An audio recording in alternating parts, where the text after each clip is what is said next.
les maires, les députés, les sénateurs et les présidents de conseils régionaux, ainsi que les délégations des instances du parti, les jeunes, les femmes, les enseignants et les délégués départementaux et les secrétaires de section. Avec votre autorisation, je vais vous dire quelques mots.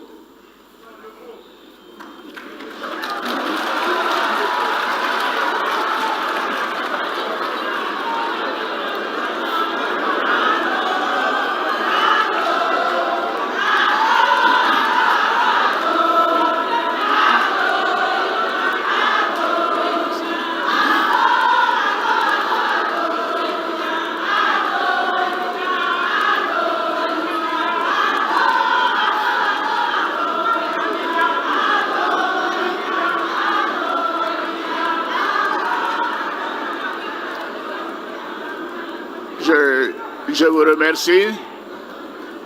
Je vous remercie. Je vous remercie. Madame Henriette Dagri-Diabaté,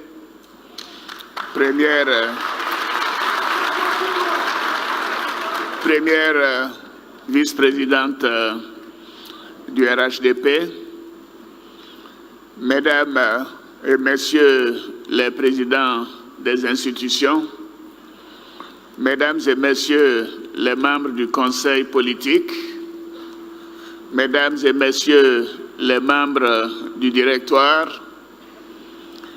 Monsieur le directeur exécutif du RHDP, Mesdames et Messieurs les membres de la direction exécutive, Mesdames et Messieurs les membres du bureau politique, Mesdames et Messieurs les membres du Conseil national, chers membres des organes du RHDP, militantes et militants du RHDP, Mesdames et Messieurs de la presse et des médias, Mesdames et Messieurs, chers frères, chères sœurs, chers amis, c'est avec beaucoup d'émotion que je vous retrouve cet après-midi à l'occasion de cette réunion du Conseil politique élargie au directoire et à la direction exécutive. Avant toute chose, je voudrais féliciter le directeur exécutif, le jeune frère Adama Bictogo, et les membres de la direction exécutive pour la parfaite organisation de notre rendez-vous de cet après-midi. Vous vous souviendrez que le 12 mars 2020, dans cette même salle, le Conseil politique élargi s'était réuni et après des échanges qui ont duré 6 heures de temps, je me souviendrai toujours, des échanges fraternels et fructueux, au cours desquels nous avons eu plus de 20 intervenants. Nous avions porté notre choix à l'unanimité sur le Premier ministre Amadou Gon Coulibaly, président du directoire du RHDP, pour conduire l'équipe devant assurer le succès du RHDP aux élections d'octobre 2020. Certes, nous avons constaté quelques jours après quelques voix dissonantes, mais la très grande majorité de la direction du parti et des militants du parti étaient heureux et confiants du choix d'Amadou Gon Coulibaly. Et nous étions sûrs qu'avec lui, la victoire pour notre parti était assurée dès le premier tour. Malheureusement, Nous avons été très durement éprouvés le 8 juillet dernier par la perte brutale de notre candidat désigné, mon fils, le Premier ministre Amadou Gon Coulibaly. Oui, je voudrais vous dire que le Premier ministre est mort à la tâche dans la salle du Conseil des ministres, après avoir épuisé l'ordre du jour du Conseil des ministres. Une semaine exactement après son retour en Côte d'Ivoire, alors qu'il avait passé 2 mois en France pour des soins et une période de convalescence. Tout s'est déroulé comme s'il était venu nous dire au revoir à chacun de nous avant de tirer sa révérence. Je voudrais donc vous demander à nouveau que nous puissions lui réserver 1 minute de silence.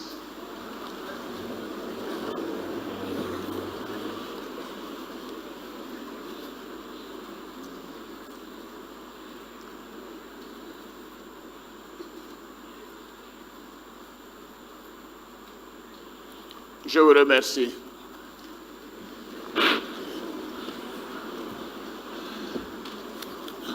Je dois vous dire que cela fut un choc pour moi, car la veille, le mardi 7 juillet à ma résidence, nous avions commencé à organiser sa campagne. Et nous nous étions mis d'accord que le 15 août, nous commencerions par un grand meeting à Korogo. Et ensuite, le 5 septembre, nous étions programmés pour faire une visite à Odjéné, à mes parents maternels. Nous avions également arrêté que durant le mois de septembre, nous ferions des visites d'État dans le Moronou, cher frère à Wandoli, et dans la Maraoué. Et voilà qu'il nous a quittés le lendemain. C'est dire que l'homme propose et Dieu dispose. Je tiens donc à vous remercier du fond du cœur pour les messages de condoléances que vous m'avez adressés, ainsi que pour l'élan de solidarité de tous les militants du RHDP, de tous les Ivoiriens et même tous les amis de la Côte d'Ivoire, que ce soit les chefs d'État, les ministres, les premiers ministres, les simples citoyens, dont nous ont témoigné l'heure des obsèques de mon fils Amadou Gon Coulibaly. Je peux vous dire que ce sont des moments très durs et j'ai reçu des centaines de messages, non seulement de vous, chers militantes et militantes, mais de toutes les régions de Côte d'Ivoire, de tous les pays amis de la Côte d'Ivoire.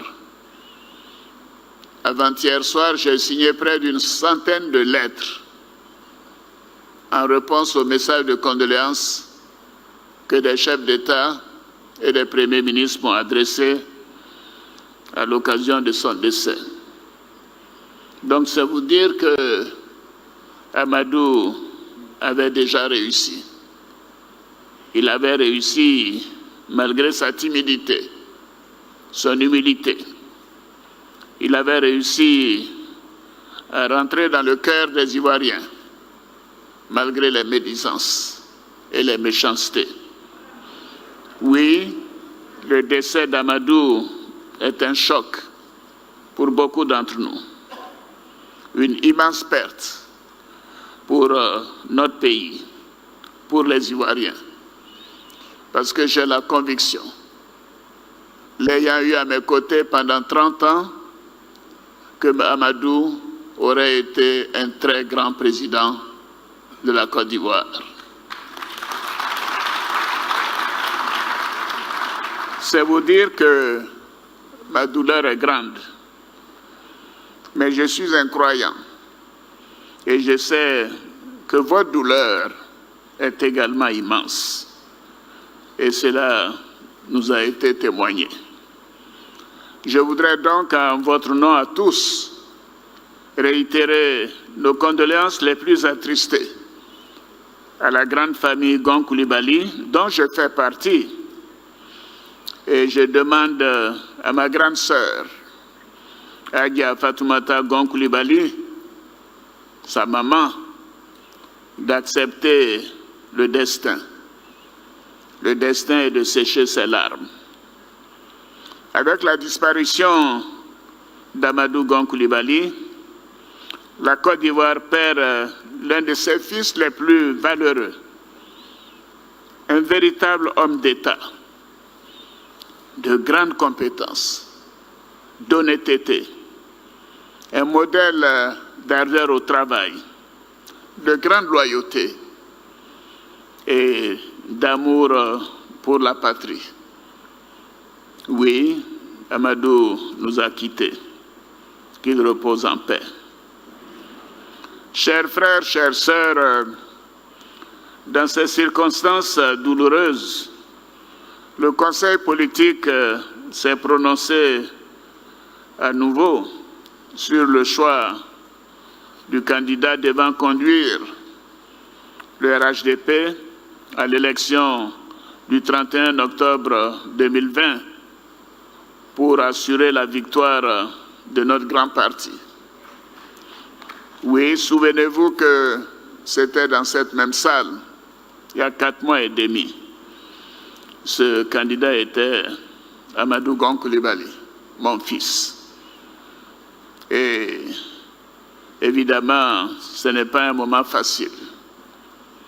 J'ai entendu les messages des différentes structures du parti, les élus et les instances du RHDP, les présidents d'institutions, les ministres, tous qui m'ont contacté également directement, avec beaucoup d'attachement et d'affection à Amadou, à mon fils. Je prends acte donc des résolutions du Conseil politique et de votre demande.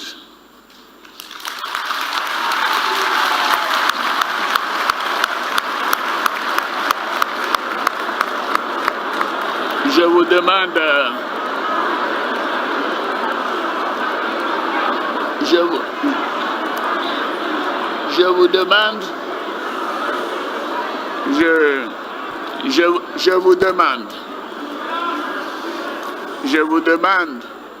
je vous demande de continuer d'avoir une pensée pour Amadou Gon Coulibaly et de me laisser le temps du recueillement et de la récupération avant de vous donner une réponse très prochainement.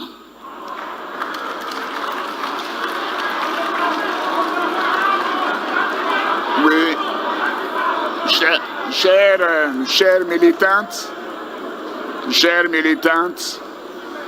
militants, vous savez combien ces moments sont douloureux, particulièrement pour moi-même et pour Agia Fatoumata Gon Coulibaly. Voyez-vous, on dit souvent en Afrique que c'est le fils qui organise les funérailles de son père ou de sa mère, et non le contraire. Donc vous me comprendrez, car Amadou était mon fils. Il venait d'avoir 61 ans en février dernier et moi 78 ans en janvier de cette même année. Et quand nous avons porté notre choix sur lui, je vous ai indiqué le 5 mars, une semaine auparavant, à Yamoussoukro, que je croyais sincèrement au transfert du pouvoir à une génération de jeunes. ceci était sincère. Et vous savez que j'avais pris toutes les dispositions à cet effet. Beaucoup d'entre vous sont dans la confidence. Oui, je m'apprêtais à être à ses côtés, à être le parapluie dont il aurait pu avoir besoin pendant son mandat ou pendant ses 2 mandats. Oui, nous nous étions organisés.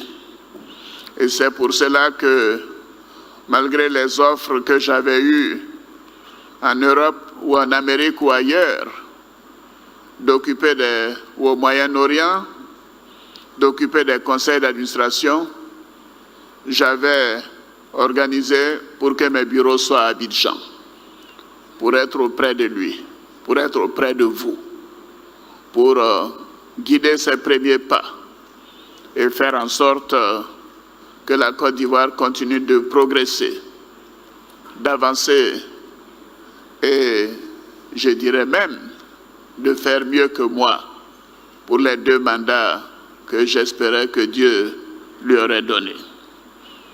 Donc vous comprendrez donc ma peine et mon désarroi. Cependant, notre pays doit faire face à des défis sécuritaires et maintenant sanitaires, comme d'ailleurs beaucoup de pays dans la sous-région. Donc je ne peux pas être insensible à cette situation et à la nécessité de préserver la paix dans notre pays et dans la sous-région.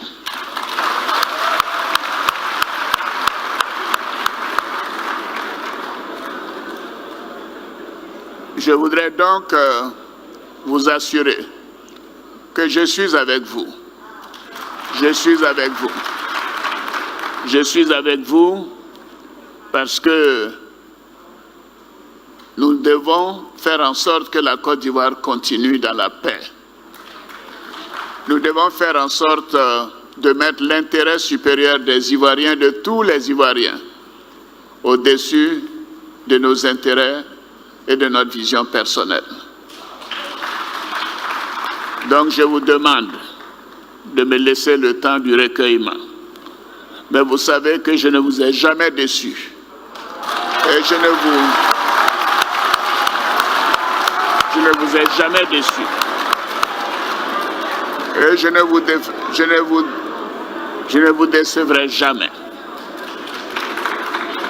Et je veux que vous sachiez, avant de terminer, que je tiens à la victoire du RHDP le 31 octobre 2020. Et je tiens à la cohésion au sein de notre grand parti. Je peux vous dire que cela est une priorité pour moi. La responsabilité veut que la Côte d'Ivoire continue dans la paix. Que la Côte d'Ivoire continue de briller. Que la Côte d'Ivoire continue d'être admirée par tous. Que les Ivoiriens continuent d'être fiers quand ils montrent leur passeport à l'extérieur. Ce n'était pas le cas il y a 10 ans. Quel chemin parcouru. Nous devons être fiers de ce que nous avons fait. Et c'est pour cela que cela doit se poursuivre. Cela doit se poursuivre. Donc je reviendrai vers vous très prochainement. Et aussi, je m'adresserai à la nation.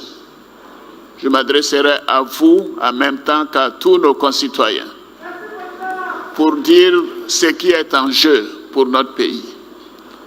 Pourquoi la Côte d'Ivoire doit continuer comme c'est aujourd'hui. Qu'elle ne doit pas être entre des mains qui pourraient faire basculer le pays dans la violence, dans le désordre et dans la poursuite d'intérêts personnels.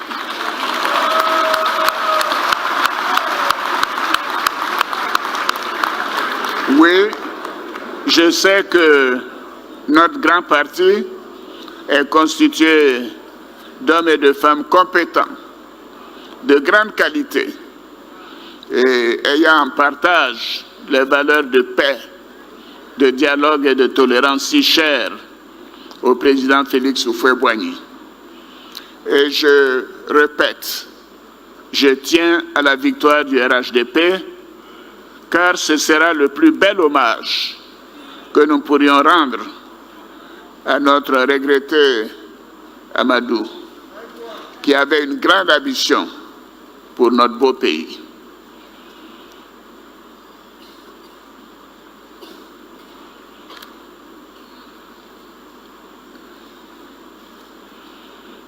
Je voudrais m'arrêter là. Je crois que vous me comprenez que Amadou repose en paix et que le Seigneur nous guide et qu'il nous protège tous. Et je vous dis à très bientôt. Merci pour votre confiance.